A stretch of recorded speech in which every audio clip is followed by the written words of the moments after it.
poltergeist, duende ruidoso, espectro bromista. La terminología es amplia y variada, y la historia también. Cuentan que desde las crónicas de Plinio el Viejo se habla de casas, de recintos, de lugares donde ocurrían fenómenos extraños. Y lo más curioso es que la mayoría de las veces, desde ese tiempo remoto, se describen de la misma forma o con los mismos síntomas. Golpes provocados en la madera,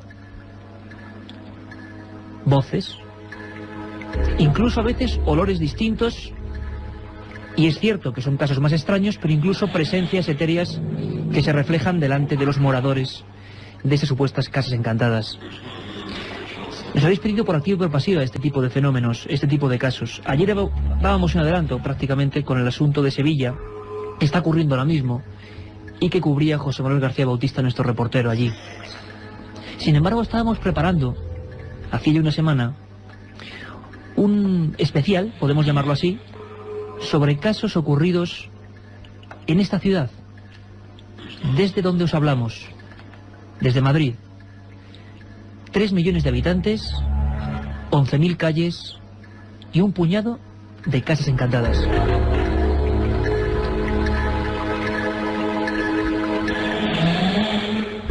Somos Milenio 3, Katia Rocha, Carlos Barroso, Carmen Porter, buenas noches. Buenas noches, Iker. Vuestro amigo Iker Jiménez, y en la nave del misterio, don Juan Carlos Ingelmón.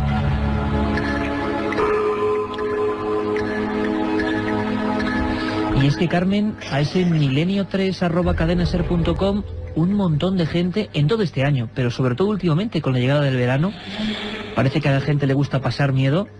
Nos preguntaban por este tipo de fenómenos poltergeist, sucesos dentro de inmuebles. Son muchos, ¿no?, los mensajes de todo tipo de personas de España. Ayer recibíamos mensajes de Francia y de Marruecos, y incitando a que hiciéramos un programa de este tipo, ¿no? Ha habido muchísimos cientos de mensajes que nos decían que hiciéramos un programa sobre casas encantadas. La mayoría de ellos se centraban en Madrid, por muchos casos que han oído contar. Incluso yo creo que ahora que llega esta época de verano, la gente sale, ve esos edificios, ve sus historias, sus leyendas. Ese Madrid más solitario ahora, ¿no? Exactamente, Iker. Y también se reúnen en las terrazas y empiezan a comentar lo que allí pudo pasar. Bueno, pues vamos a intentar ahondar en casos del ayer y del hoy. Pero como ha habido cientos de mails, también ha habido cientos de programas de otras emisoras, de esta misma, de cualquiera, que ha tocado este tema. Es lógico, y hace muchos años. Lo que creo que nunca se ha escuchado es un poltergeist. Es decir, nunca ha habido una grabadora allí donde estaba ocurriendo ese fenómeno misterioso. Toda la sociología del poltergeist es interesantísima. Yo he provocado antes esos ruidos aquí en la mesa del estudio 1, donde por cierto ya está la penumbra y estamos todos alrededor de documentos, de papeles, de viejas historias. Hubo un periodista, un reportero, un compañero de este programa, Francisco Contreras, que tuvo la suerte o la desgracia, nunca lo sabremos bien, de acudir a un lugar, un barrio como otro cualquiera, en Madrid, y asistir a una situación cuando menos casi podemos decir irreal. Porque cuando llega el investigador, el periodista, el curioso, casi siempre estos fenómenos no siguen produciéndose. Eso hace que sean fenómenos esquivos, que todavía hay muchas dudas sobre ellos. ¿Por qué cuando vamos con las cámaras, por qué cuando vamos con las grabadoras, nunca se oyen esos ruidos, esos fenómenos? Mentiríamos, a veces sí ocurre. Le ocurrió a Francisco Contreras. Allí estaba la grabadora, una familia inquieta, la policía había intervenido, y el motivo eran unos golpes invisibles, un timbre que sonaba solo, un vecindario agobiado, una situación angustiosa, unas niñas de 7 y 11 años, una familia con unos abuelos que vivían ahí, que en su psicología decían por supuesto que eso era obra de un duende. Golpes misteriosos, llantos y sobre todo miedo. Ahí estaba Francisco Contreras, subió las escaleras, había habido ya 2 intervenciones policiales y observó a aquella madre angustiada, había perdido 12 kilos de peso, y aquellas 2 niñas. Y de repente, aquellos golpes, aquellos lloros, un poltergeist en vivo. Lo escuchamos, este es Milenio 3, aquí está el documento. No sé qué, de que tuvieran suerte, no sé qué, y una semana después es cuando está pasando. Mira, ¿ven? Aquí, mira, de la una puerta no. En el armario, ¿ves? Esta puerta de aquí no suena. Suena esa puerta del armario. Y si tú la metes al baño y le cantas la puerta como una bandeja, aquí, no te lo aquí,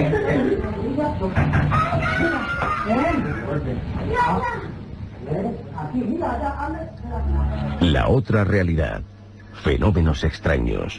Misterios sin resolver. Milenio 3. En la SER. Ahí estaba, como siempre digo, el micro amarillo de la cadena SER que se cuela hasta en esos sitios. Francisco Contreras, compañero, aquí a mi izquierda. Una situación muy concreta. Tú desde luego no te esperabas encontrar con esos sonidos, ¿no? Buenas noches, Iker, y buenas noches, Carmen, Katia, Carlos y a todos los oyentes de Milenio 3. No, la verdad es que uno cuando investiga o va a hacer un reportaje sobre una casa encantada o sobre un fenómeno poltergeist, nunca espera vivir lo imposible hecho realidad, ¿no? Ser testigo de ello. Y la verdad es que se me sigue poniendo el vello de punta cuando escucho este fragmento. Y recuerdo esa mirada de María Ángeles del Amo en el bar Picos de Europa, enfrente de su domicilio, en la calle Lago Constanza, número 47, y me relataba cómo había perdido más de 10 kilos de peso en apenas un mes, cómo la Policía Nacional, concretamente dos patrullas de la comisaría de ventas del barrio de la Concepción, habían acudido a su domicilio bajo la presa del pánico y viviendo fenómenos extraños. La verdad es que uno nunca espera encontrarse o vivir el misterio así, ¿no? Quizás es lo que hace a los poltergeist o a las casas encantadas algo fuera de lo normal, dentro de lo que es toda la casuística extraña, ¿no? Tú puedes investigar sectas y hay documentos, hay testimonios, tú puedes investigar el fenómeno ovni con luces no identificadas, con supuestos aterrizajes de naves o artefactos voladores. Tú puedes bucear en antiguas civilizaciones y encontrarte con enigmas, pero cuando uno tiene cara a cara lo imposible y lo vive, uno se queda marcado para siempre.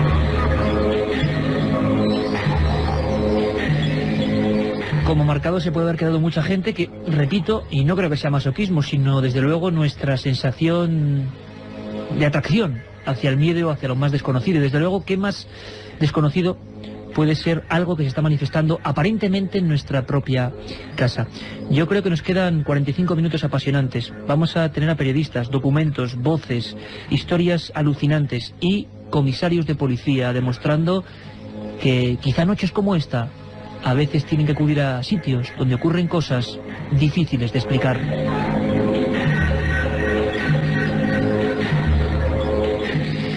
Autor del libro Casas Encantadas del Archivo del Misterio, de Editorial Edad, Francisco, un día explicaremos, si te parece, qué pasó en esta historia, en estos golpes que recuerdo tu llamada perfectamente hace unos cuantos años. Iker, acabo de ser testigo de un poltergeist. Aquella familia absolutamente aterrorizada, aquellos golpes que se reproducían, te encontraste con ellos por lo menos 2 veces y acabó en nada, ¿no? No se supo realmente qué ocurrió en ese momento y luego nuestra investigación sí tuvo unos frutos. Pero para saber qué ocurrió con todo eso, tendréis que seguir pendientes de Milenio 3 en sucesivas semanas.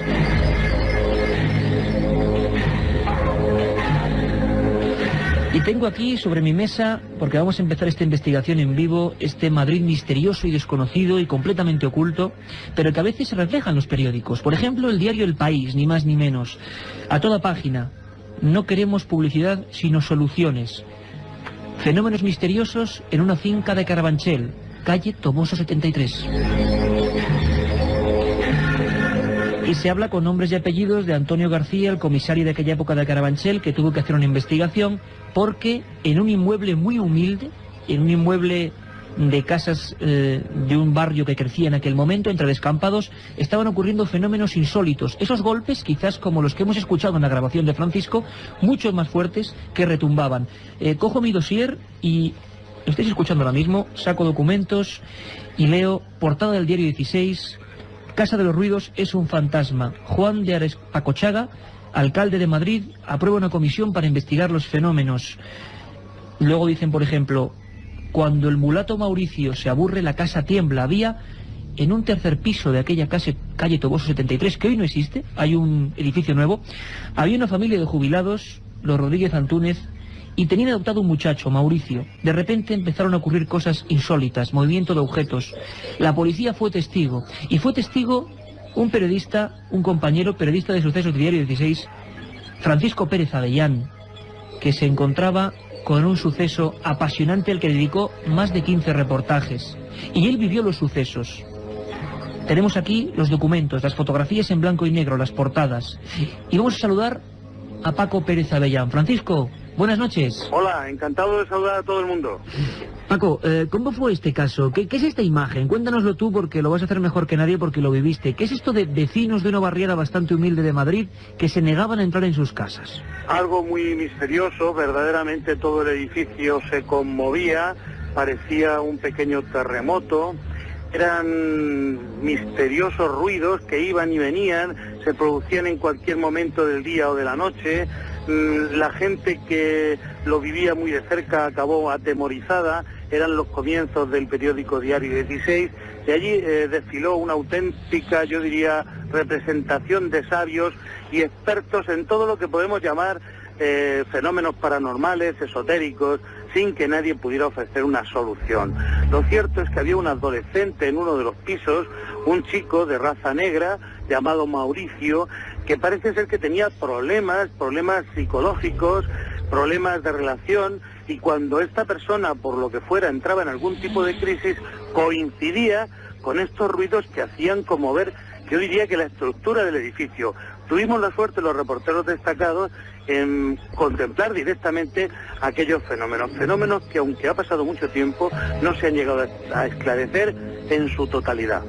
¿Enseguida empezasteis a sospechar de él o al principio los periodistas que dedicasteis varias portadas al asunto no sabíais de qué se trataba? No, en absoluto, no teníamos ni idea. No, lo que pasa es que realmente en aquel piso ocupado por los jubilados que tenían adoptado al chico, al muchacho, al tal Mauricio, pues se producían de forma muy especial este tipo de fenómenos, y entonces de alguna manera la investigación fue concentrándose poco a poco en aquel espacio, porque además mientras estaba el chico allí presente y los padres adoptivos, de pronto, de vez en cuando, se tenía conciencia de lo que estaba ocurriendo, de los golpes en las paredes, de las vibraciones que, como digo, se notaban en todo el edificio. La Casa de los Ruidos no era simplemente un titular periodístico, era una realidad agobiante que asombraba a quien tenía conocimiento de ella, que fue titular en los periódicos merecidamente, y que verdaderamente cuando este muchacho recibió una atención médica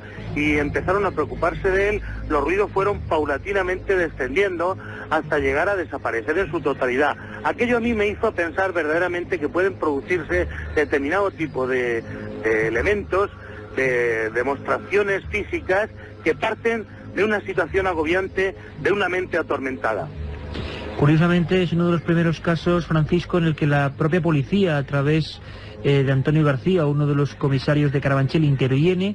La Alcaldía de Madrid quiso hacer unos informes. Al final fue uno de los primeros casos con investigación, entre comillas, oficial. ¿Tú llegaste a sentir esos golpes, Francisco? Sí, yo estuve presente en una de las demostraciones, una de las manifestaciones, y verdaderamente pasé un rato angustioso, no sabíamos a qué podía deberse, parecía que alguien estuviera golpeando las paredes, pero yo puedo decir que el chico de raza negra, Mauricio, estaba en la misma habitación en la que nos encontrábamos los periodistas, los reporteros, los fotógrafos, y él no estaba golpeando ni las paredes, ni los muros, ni hacía ningún tipo de movimiento físico.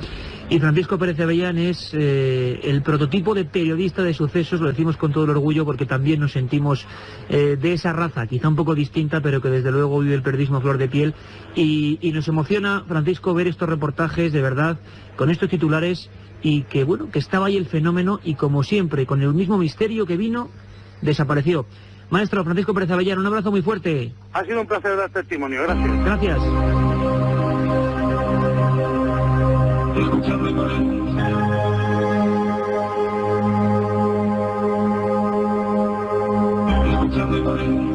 Milenio 3, con Iker Jiménez, en la cadena SER. Pues ahí teníamos a Paco Pérez Avellán, uno de sus primeros grandes reportajes. Fue la historia de la calle de los Ruidos, la Casa de los Ruidos, Toboso número 73, hoy hay modernos edificios ya allí. No queda ni rastro prácticamente de aquellos primeros polígonos que hicieron que cientos de personas pernoctaran fuera de sus casas, enero del 77, no sé si lo hemos comentado o no, con varios grados bajo cero, y la gente se negaba, ahí están los periódicos, ahí están las hemerotecas, las fotografías, a entrar dentro de sus propios domicilios. La culpa, esos misteriosos golpes. Una de las primeras historias, Francisco, con intervención oficial en Madrid, ¿no? Una de las más sobrecogedoras, sobre todo porque Mariano Gómez García, el comisario del Servicio de Distrito de Carabanchel, encarga toda una investigación a la Sociedad Española de Parapsicología, comandada en aquel entonces por Jordán Peña, ¿no? Yo pude hablar con varios miembros de esa investigación que difieren en lo que acaba de decir el maestro Avellán, ¿no? Hay mucha polémica en torno a la calle Toboso. Ellos creían que ese mulato sí podía provocar los fenómenos, sí, pero ¿no? que los provocaba él directamente, ¿no? Era un fraude. Lo que pasa es que hay muchas personas, entre ellos el maestro Avellán, que difieren, ¿no? Que han visto la fenomenología y a Mauricio no intervenir en absolutamente nada. Estaban allí, por lo menos estaban allí, e incluso Germán de Argumosa, otro de los primeros pioneros de estos temas, acudió allí cuando ocurrió algo significativo. Se dio una primera explicación, como siempre suele ocurrir y veremos en estos casos. Se dijo que eran las obras de ampliación del metro de la línea de Valvanera. De la línea 6. Línea 6. Entonces lo que ocurrió fue que la gente lo creyó más o menos, aquellos tremendos golpes que en esa casa, en ese piso, estaban produciendo incluso agujeros en las paredes. Lo que ocurre es que llegó el día domingo, se pararon todas las obras y aquella noche los ruidos continuaban, si cabe, con más fuerza. Un caso tremendamente polémico y que además contó con otro tipo de elementos. Germán de Argumosa, facultado por la comisaría de Carabanchel, realiza experiencias psicofónicas. Y sabéis que ponemos siempre comillas a todo tipo de pruebas de este tipo, pero sin embargo ahí están y queremos rescatarlas. Enero 1977. Mauricio en la habitación. Golpes, movimiento de objetos, un puñado de periodistas sobrecogidos, silencio total, y Germán de Argumosa, que introduce en lo que llamaríamos una cámara de Faraday o caja anecoica, cierra herméticamente su grabador, pasan los minutos y ahí surge una voz que siempre, según la interpretación de Germán de Argumosa y los allí presentes y los informes que se hicieron, era bastante angustiosa, difícil de escuchar, por eso lo hemos repetido 3 veces. Es una voz, parece de un joven, curiosamente, y dice de esta forma exactamente, con esta inflexión: tengo miedo. La escuchamos.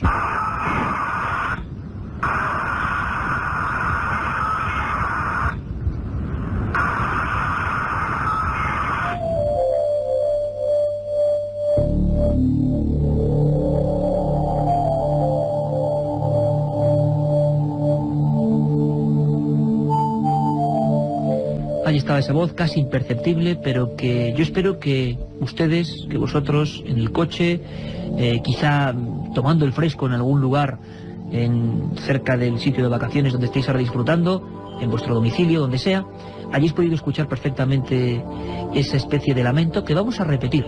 Si Juan Carlos Ingelmo lo tiene por ahí y lo recupera en su nave del misterio, porque queremos que escuchéis por lo menos el dramatismo de estas voces. Yo lo hablo con compañeros, con Jorge Martínez, con Javier Rodríguez, con Geray, bueno, con mucha gente, con los técnicos de la SER, que son los que más saben del mundo del sonido, y me decían, es que no es como una voz puesta en el micro. Si yo digo tengo miedo, sale así, tengo miedo, y veréis que es algo como en otro plano, como muy lejano, y con una angustia tremenda. Lo escuchamos 3 veces. Calle del Toboso 73, tengo miedo.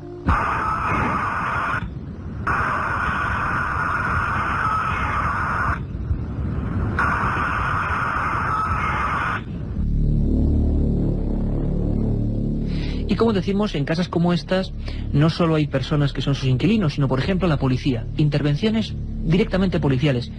Y sé que muchos estaréis pensando que hay casos como el de Vallecas, más célebre, o el Palacio de Linares, que hoy no vamos a tocar, porque merecen programas especiales y concretos. Sobre todo el Palacio de Linares, que creemos que tiene una historia antigua apasionante. Policías concretos que estaban allí. Y hemos querido preguntarle pues a una persona que consideran también ilustre maestro de muchos otros policías. Es hoy el comisario del Distrito Centro, el jefe de la comisaría del Distrito Centro de Madrid, es José Manuel Sánchez, y nos sorprendió, porque abiertamente nos hablaba de casos investigados, de archivadores llenos de este tipo de fenómenos que no salen a la luz, y sobre todo de fenómenos vividos por él mismo. Comisario de Centro, José Manuel Sánchez, para Milenio 3. Lo primero que tiene que hacer es verificar la verdad, porque nosotros se nos ponen unos hechos en conocimiento y tenemos que intentar descubrir la verdad. ¿Qué puede ocurrir? Pues hombre, evidentemente si por ejemplo en una casa aparece una cosa extraña y aparecen por allí moradores distintos, se ha podido cometer un delito, que es un delito de allanamiento de morada. O alguien que se sienta coaccionado, intimidado, y estamos obligados, nos pagan para que lo intentemos descubrir. Lo que ocurre es que naturalmente nuestros conocimientos son muy limitados, ¿no? Pero ahí se abre lo que nosotros llamamos un suceso. Se abre una página, cualquier persona llama al 091, le cuenta una cosa de esta, se abre un suceso. Va a un coche, empieza a investigar, describe lo que ve y se le pasa a unos investigadores. Y estos investigadores, dependiendo de la calidad de ellos y de todo lo demás, pues van descubriendo cosas, pero naturalmente tenemos que investigarlo. Seguro que casos para Milenio 3 en cualquier comisaría, y particularmente en el centro, que tiene tantas casas antiguas, con tanta historia, con tantas cosas que decirnos, tenemos por centenares, pero que no habremos actuado bien. Pero yo he tenido casos muy concretos. Por ejemplo, todo lo que es el Palacio de Linares me pilló a mí, siendo yo el comisario del distrito de centro. Y bueno, ahí yo mismo pude verificar o pude tener sensaciones que no soy capaz de explicar. Ahí teníamos al comisario que vivió en sus carnes y nos lo contará con detalle cuando hagamos ese especial, ojalá sea desde la Casa de América, desde el recinto cuya base es ese misterioso Palacio de Linares. Importante, Carmen Porter, que la policía, pues abiertamente a este programa nos comente que hay un montón de casos, sobre todo en el centro de Madrid, con casas muy antiguas y que están ahí para Milenio 3. Habrá que investigar, ¿no? Habrá que investigar en esos archivos del que nos hablaba José Manuel Sánchez, el policía valiente por contar su testimonio, porque muchas veces nos enfrentamos pues a compañeros suyos que no quieren relatar los hechos. Que han intervenido pero cuyas bocas están selladas. Por supuesto, y que además es muy difícil que policías así hablen tan abiertamente de estos casos, y por supuesto que si nos deja, investigaremos en ellos. José Manuel Sánchez, Distrito Centro y maestro de policías en Interpol. Francisco, es importante, ¿no?, saber y ampliamente comentar que de vez en cuando, claro, no son habituales, pero en Madrid ocurren este tipo de sucesos. En Madrid y en toda España, ¿no? Quizás el gran problema que tienen las fuerzas de seguridad del Estado cuando reciben una llamada pidiendo auxilio porque en una casa o en tu casa están ocurriendo fenómenos extraños es que se quedan atados de manos. Es decir, efectivamente hay un parte de incidencias, un informe en el que se denuncian. Si el caso tiene connotaciones peligrosas o truculentas o lóbregas, pues se investiga, van unos investigadores, pero normalmente se archiva porque no hay explicación. Yo te podría adelantar dos cositas. Ahora mismo en una provincia andaluza, un compañero nuestro está investigando un caso, estamos trabajando poquito a poco, la policía científica lo va a tener que cerrar. Porque no hay solución. Se ha encontrado absolutamente con nada. Es decir, no hay explicación, no hay lógica, no hay pruebas, no hay datos, no hay... El suceso se acaba, porque no es... Y acaba en esos archivadores, Francisco, que nos comentaba José Manuel Sánchez, Distrito Centro, comisario de Madrid. A veces ocurren fenómenos, quizá los más llamativos sea, y luego vamos a hablar del Reina Sofía, y de la extraña tienda, el Baúl del Monje, donde incluso aparecen presencias o fenómenos más violentos. Pero... algo que nos puede inquietar, por ejemplo, a una redactora de la revista Más Allá, por ejemplo, Clara Tahoces, que ha hecho un libro magnífico que es Guía del Madrid Mágico, donde ella empezaba a indagar el pasado ancestral de esta ciudad deshumanizada, pero que sigue teniendo raíces mágicas. Ella, y lo vamos a recordar en un minuto, estuvo aquí en uno de los primeros programas de Milenio 3, como ejemplo de que a veces no somos conscientes de un fenómeno en una casa misteriosa, o donde ocurren o hay personajes misteriosos, y luego, por ejemplo, al transcribir una entrevista, nos encontramos con que entre la entrevistadora y nosotros, o esta periodista, había alguien más. Es el caso de Clara Tahoces, a la que vamos a saludar en unos minutos. Clara Tahoces estaba haciendo una entrevista a Juana López Manjón, y vamos a recuperar ese documento porque creo que es espectacular. Es una de las voces más claras que hemos oído nunca entrometerse. Estaba entrevistando a una persona que ya de por sí era misteriosa, mitad curandera, mitad sensitiva. Esta mujer hablaba y de repente, entre medias, en la transcripción de la entrevista aparecía una voz de las más claras que hemos escuchado. Este sería otro fenómeno que ha ocurrido en Madrid muchas veces y que es típico y que hace que se alarmen las personas, voces paranormales. Nosotros sabéis que tenemos una sección en que recuperamos un minuto de Milenio 3 con nuestro cronómetro especial, y lo hacemos para recordar historias apasionantes. Así lo recordábamos con Clara Tahoces, que en apenas un minuto también va a estar con nosotros en vivo, lo que le ocurría, lo que pasaba y sobre todo escuchamos de nuevo esa misteriosa voz.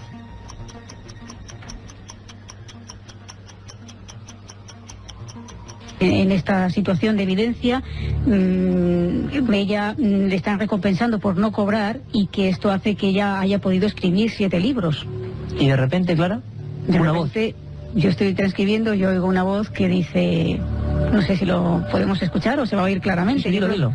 Más los que te quedan. Como si fuese una persona, no había absolutamente nadie, entre la entrevistada y la entrevistadora.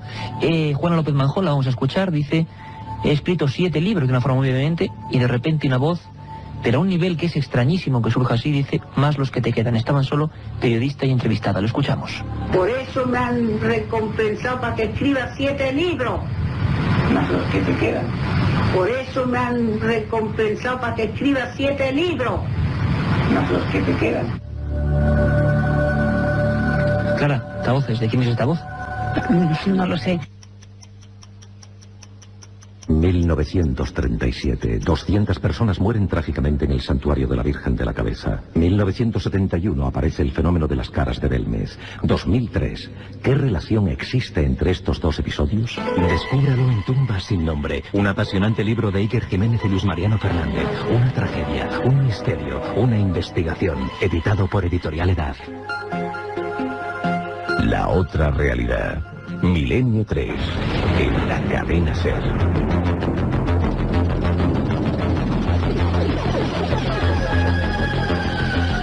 Una voz no apta para cardíacos. Y tenemos en Tenerife, en un lugar paradisíaco, a nuestra compañera y amiga Clara Tahoces. Clara, buenas noches. Hola, buenas noches a todos. ¿Qué tal? Menudos recuerdos, ¿no?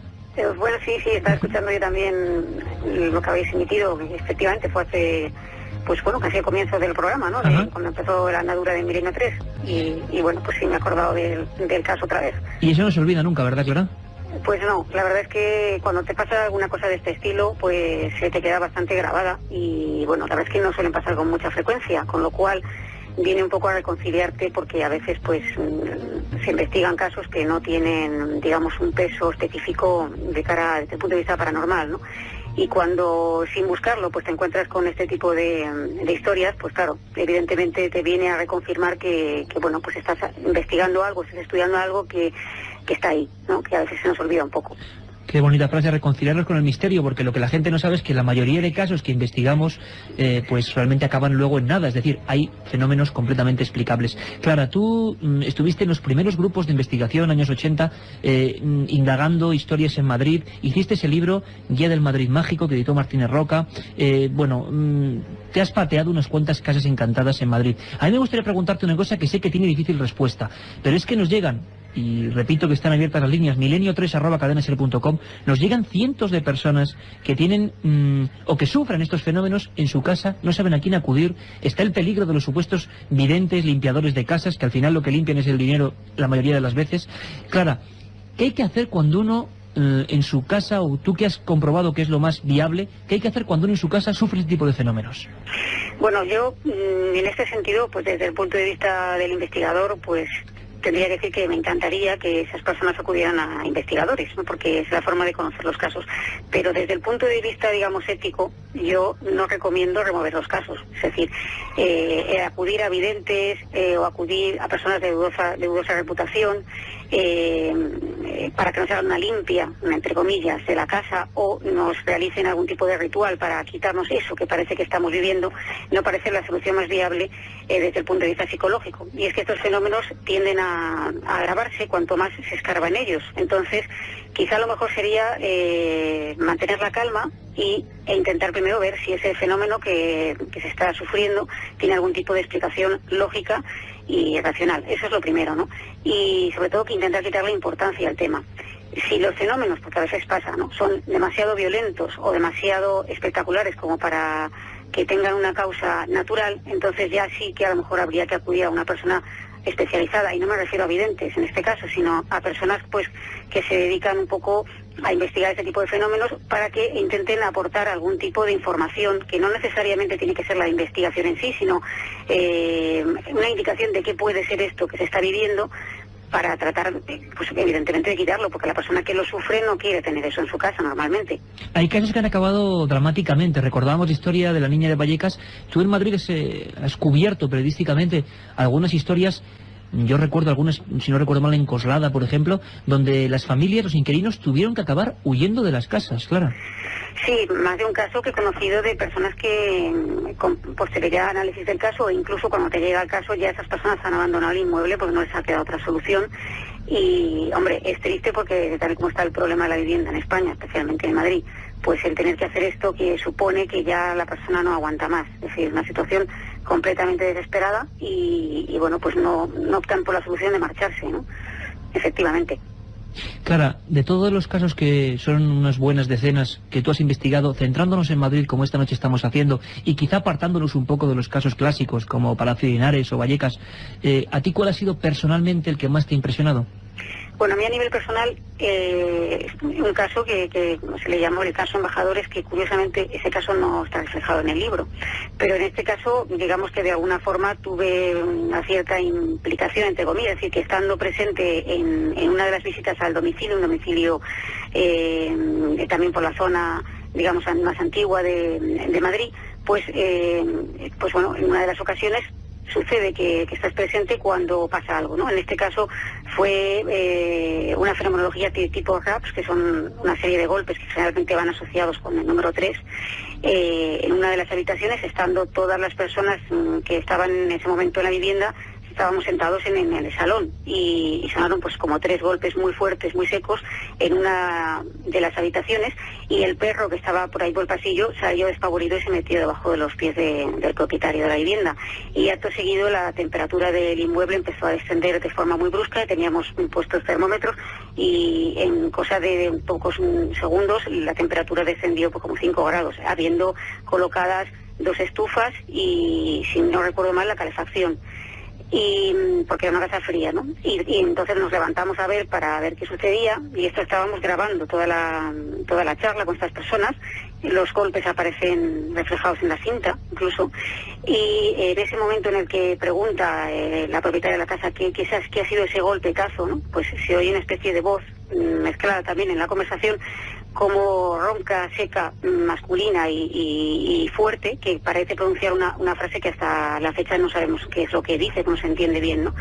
Pero sí te puedo decir que cuando los levantamos para ver de dónde provenían los golpes, pues una corriente de aire nos sorprendió en medio del pasillo, y no te puedo asegurar que no había ninguna ventana abierta. Pero vamos, cuando te hablo de corriente de aire me refiero a que se llegaron a mover los pelos.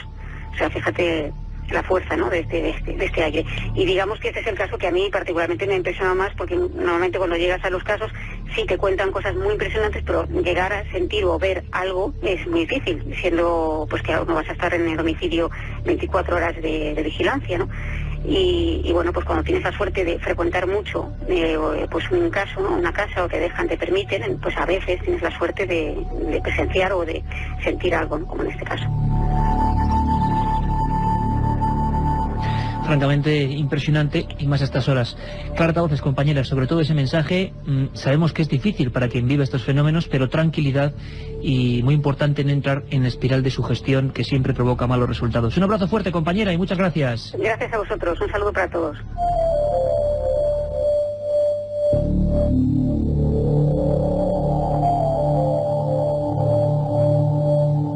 Un viaje en busca del misterio. Milenio 3, en la SER.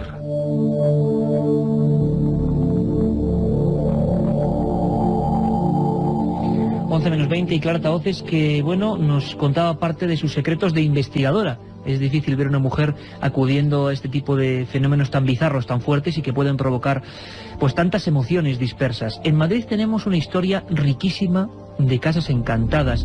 Por supuestísimo que en diferentes épocas eran diferentes las causas. Se hablaba de duendes, de fantasmas, de venganzas. Luego todo se va perfeccionando. La ciencia también tiene mucho que ver. Se habla de psicofonías, de poltergeist, pero el fenómeno parece seguir siendo el mismo del que hablaba Plinio el Viejo, el mismo del que hay crónicas en la Edad Media. Carmen Porter, en Madrid hemos hecho una pequeña labor de indagación. Tenemos 4 puntos Y estamos dejando, decimos de lado algunos casos clásicos, 4 puntos claves. Vamos a recordarlos. Por ejemplo, si hablamos de Casa Encantada en Madrid, clásica donde las haya, y quizá la primera, está aquí al lado. Es que está aquí al lado, Carmen, en la calle del Barquillo, la Casa de las 7 Chimeneas. Efectivamente, Iker, esta casa fue construida en el siglo XVI. Hoy en día allí se alza el Ministerio de Cultura. La gente decía ver el fantasma de una mujer que se creía era doña Elena, hija de un montero del rey Felipe II. Cuenta la tradición que el padre de la joven ordenó construir la casa para que viviera su hija. Esta se casó con el capitán Zapata, el cual a los pocos días de su boda se tuvo que marchar a la batalla de San Quintín, donde falleció. La joven viuda a los pocos días también fue hallada muerta en su alcoba. Al parecer había sido asesinada, Iker. Su cadáver, esto es lo más extraño, desapareció misteriosamente. Su padre no pudo asumir la muerte de Elena y a los pocos días se ahorcó en una de las vigas de la casona. Varios años después los vecinos aseguraban que una figura femenina, vestida con ropajes blancos y con una antorcha en la mano, se paseaba por los tejados de la Casa de las 7 Chimeneas. Se ponía de rodillas dándose golpes en el pecho y a los pocos segundos desaparecía. Ya en el siglo XIX, con motivo de unas obras que se estaban realizando en el inmueble, los trabajadores hallaron en los sótanos el esqueleto de una mujer y a su lado varias monedas del siglo XVI.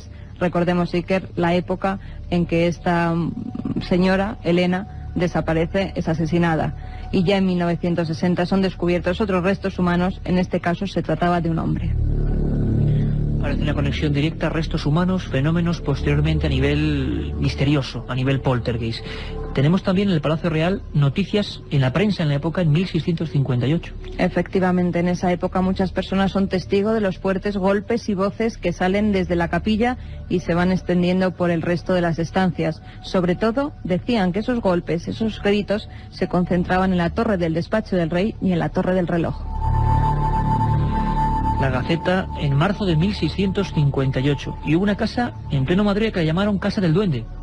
Efectivamente, la Casa del Duende, un 2 de noviembre hacia el año 1700, en la calle del Conde Duque, esquina con la del Duque de Liria, los vecinos decían que había una casa habitada por duendes. La casa era propiedad del duque don Nicolás María de Guzmán. Tras su muerte pasan muchos años hasta que es de nuevo habitada. En la planta baja se establece una taberna y en el segundo piso la casa de la dueña. Observan a un hombre muy bajito y barbudo que delante de sus ojos se esfuma. Hay que decir que en esa taberna se reunían a jugar a las cartas, no tenía muy buen nombre y son decenas las personas que son testigos de estos duendes que en algunas de las ocasiones iban armados con látigos y garrotes y atacaban a los jugadores. Más tarde la vivienda... Por ejemplo, legendario, ¿no? Del Madrid más bizarro, sin duda alguna. Más tarde la vivienda es adquirida por una señora de la nobleza, Rosario de Vargas, que ve 3 de estos pequeños seres y sale huyendo de la vivienda. También el canónigo Melchor de Avellaneda, que no creía en leyendas, habitó el lugar y al poco tiempo lo tuvo que abandonar. Incluso el Santo Oficio tiene que intervenir, abre un proceso y decide exorcizar la vivienda. Pero los vecinos no quedaron contentos con esto porque decía que seguían oyendo extraños ruidos y viendo extraños seres. ¿Y que deciden? Quemar el inmueble y así destruirlo. Elementos legendarios, elementos, que están ahí entre la ficción y la realidad de un Madrid distinto por completo. Y hay un edificio importante, un enclave, desde luego, básico para el arte y la cultura, que es el Museo Reina Sofía. Francisco, sería hilar el pasado con el presente. Parece que en 1995, en obras de remodelación, sale a la luz, creo que es Diario 16 de nuevo, el que habla de fantasmas en el Reina Sofía. Y lo que parece cosa de leyenda, cosa de cuentos de duendes, se va convirtiendo poco a poco, por lo menos en hechos casi probados, ¿no? Probados por investigadores y probados por guardias jurados. Hombre, un apunte a Carmen. Tú fíjate qué curioso que en Madrid se funda la primera sociedad de investigaciones metapsíquicas en 1920. De la mano del conde Jimeno y el marqués de Santa Clara. Y personas interesadas en la investigación de estos hechos. Desde principios de siglo. En Madrid, antes que en ningún otro lugar en España. Bueno, ten en cuenta que desde 1860-70 en toda España circulaban ya las teorías espíritas de Allan Kardec. De hecho, en 1860 el obispo de Barcelona... Allan Kardec, uno de los supuestos padres de esta doctrina del espiritismo. Y los fenómenos extraños, hace una quema de libros pública, pero para que ver lo que son las cosas. Ya desde 1920, principios del siglo XX, se investigaban. Había intelectuales de la época relacionadas con las letras y con las ciencias que buscaban una explicación a estos duendes, entre comillas. Y Reina Sofía, año 95, vamos a ver documentos importantes, investigadores que estuvieron ahí dentro y lo pasaron muy mal, pero incluso hay crónicas, Francisco, casi hilando con lo que decía Carmen, crónicas de ese siglo XVII, que parece que fue muy activo, no solo fue el siglo de oro, sino fue también siglo de oro para los fantasmas madrileños, desde luego.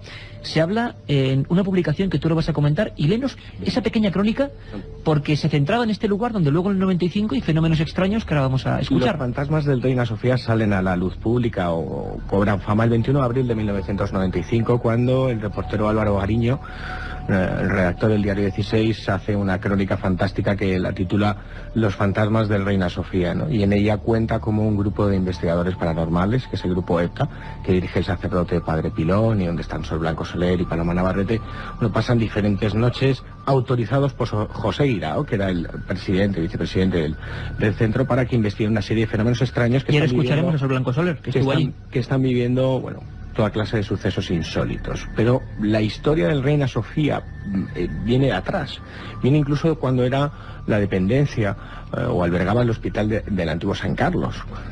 Allí periódicos ya dejan constancia, como la Ilustración Española Americana, de lo siguiente, y te lo leo brevemente. Los enfermos se asoman por las ventanas del hospital cuando atardece para tomar el aire y descubren sus rostros amarillentos, algunos casi moribundos, rostros empalidecidos por la enfermedad, o quién sabe si por el sufrimiento de pernoctar en un edificio donde suelen ocurrir cosas extrañas, nunca explicables, apariciones y ruidos fantasmales, según se quejan los propios enfermos.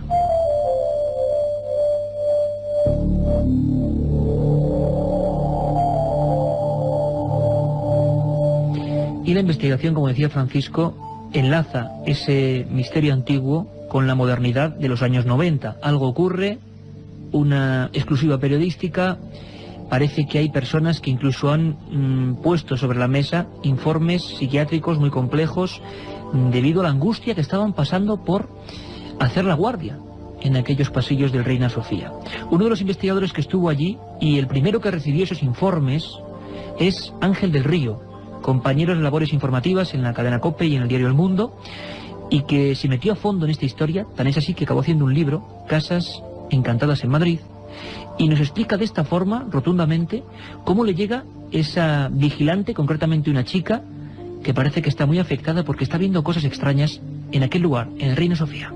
Yo recuerdo que un día vino a visitarme a la radio una chica que dice que trabajaba en el Centro de Arte de Reina Sofía y que era víctima de los fantasmas, que sufría fuertes depresiones, que se encontraba muy mal, incluso había pedido el traslado al ministerio, a otro centro de la administración, porque era imposible poder vivir ahí. Tenía certificados médicos de cosas extrañas, de situaciones realmente dramáticas que le ocurrían, de una enfermedad, yo creo que psíquica importante, que le había llevado incluso a intentar suicidarse en un par de ocasiones. Ella se quejaba porque la administración se negaba a admitir esta serie de fenómenos que ella sufría, porque eran fenómenos paranormales, no estaban certificados médicamente, pero sí que estaba en tratamiento psiquiátrico. Yo no volví a saber de ella y luego me enteré que había varios trabajadores que coincidían en estas apreciaciones. Bueno, el Centro de Arte de Reina Sofía, como saben todos los madrileños, incluso fuera de Madrid, fue el antiguo hospital, el hospital provincial.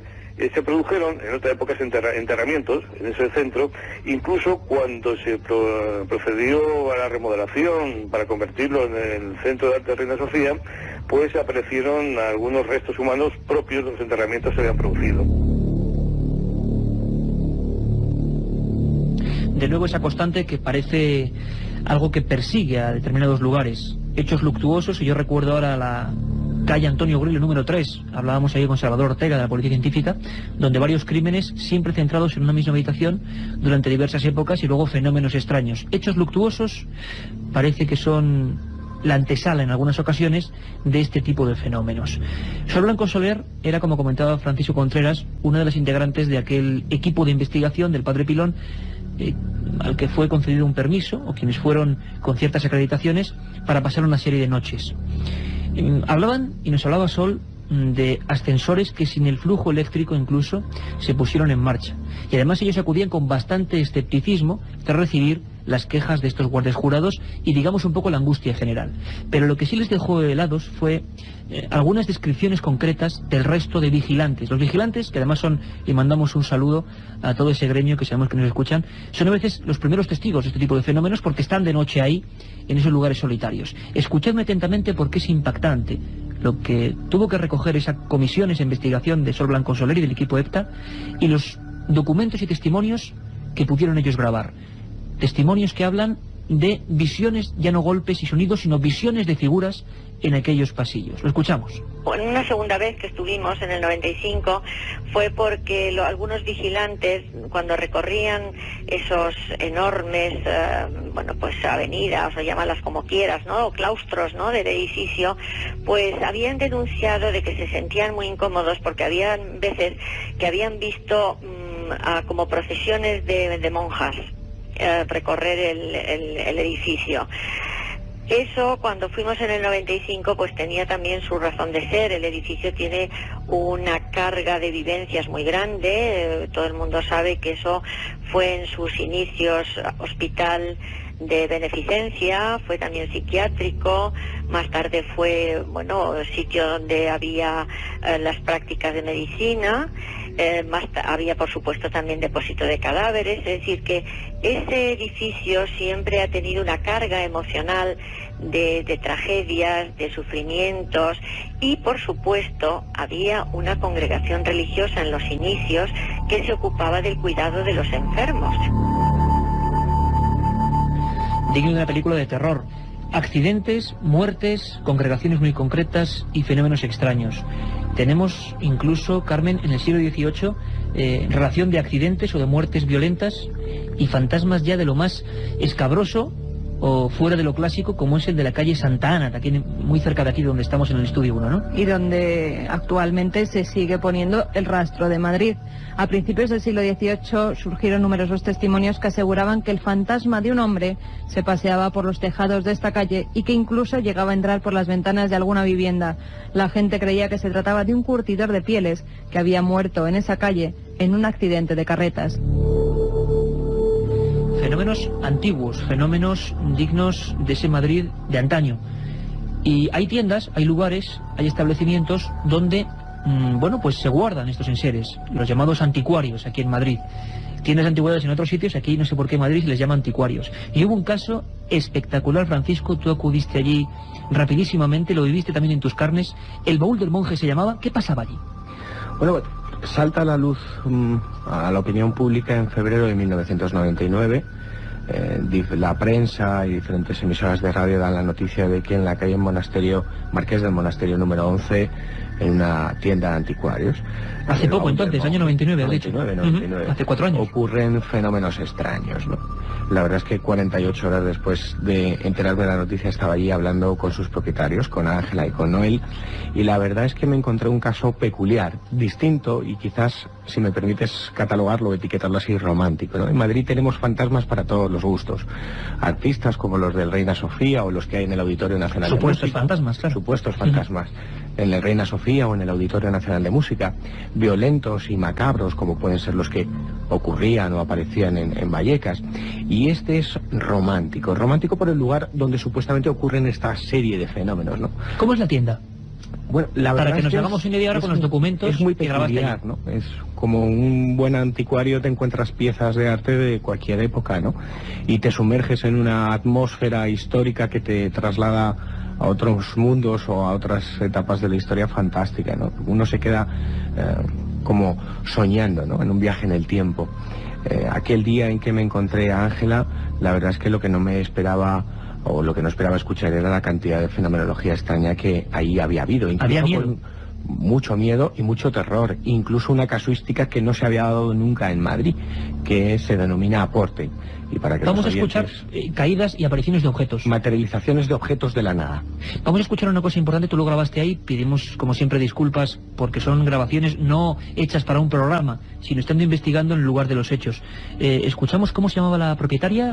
Ángela, hablando de los primeros fenómenos, estallidos de vasos, movimientos de objetos que hacen que al final acabaran pidiendo auxilio domicilio y a nivel público. Escuchamos este testimonio del baúl del monje. Una de las noches vinimos aquí, dábamos a abrir la puerta, oímos ¡cataplam! Y 2 vasos que estaban aquí, de repente aparecen estallados contra una de las cabezas que tenemos aquí, esas cabezas romanas. Nada más entrar, o sea, fue entrar y ¡plop! Y muchísimo miedo.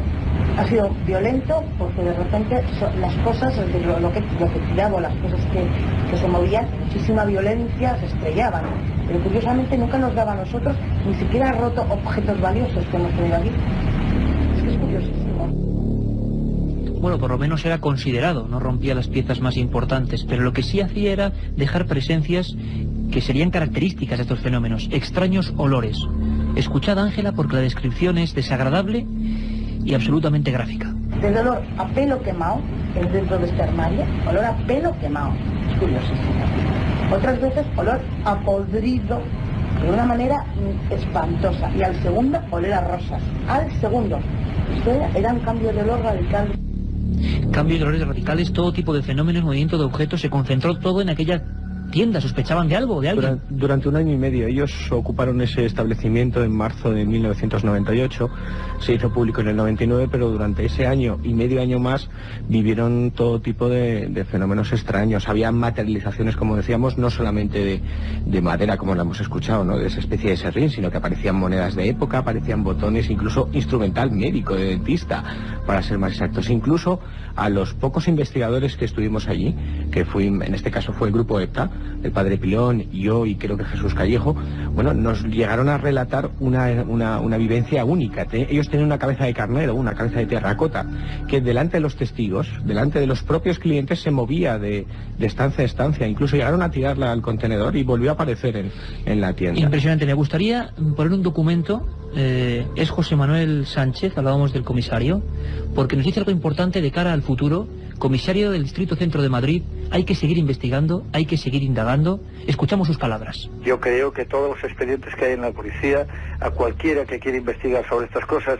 ahí tenemos que permitir que avance la ciencia y que pues eso, se descubran cosas. Por ejemplo, yo he leído vuestro libro, el de Tumbas sin nombre, ahí hay una cantidad de cosas que te llaman la atención y que te dices, esto seguro, seguro que aquí hay una realidad que no hemos descubierto. Bueno, pues en lo que los archivos de la policía, en lo que los policías podamos ayudar, estamos moralmente obligados, naturalmente, a colaborar. Comisario Distrito Centro, muchos casos, una realidad que no conocemos, Francisco. Crónicas del mundo del misterio. Recomendamos, por supuesto, ese trabajo magnífico, Casas Encantadas, crónica de un siglo de misterio, Editorial Edad, el archivo del misterio.